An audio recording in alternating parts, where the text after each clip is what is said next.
నూతన సంవత్సర శుభాకాంక్షలు.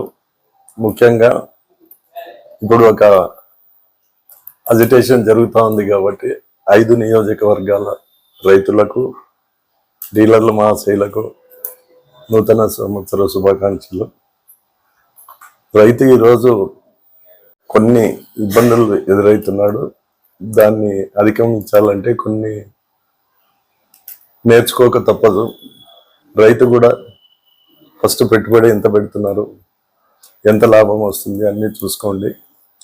చాలా బాధాకరమైన విషయం ఏమంటే 70 to 80% ఫార్మర్స్ ఆర్ ఇల్లిటరేట్స్, అంటే ఎడ్యుకేషన్ లేదు. దానివల్ల చాలా ఇబ్బంది పడుతున్నారు. ముఖ్యంగా సీజన్ ఎండింగ్లో ఉంది కాబట్టి రబీ లేదు మనకి, తుంగభద్ర కాలువలు లేనందువల్ల. ఇప్పుడు నుంచే సమర్థం కావాలా. సీడు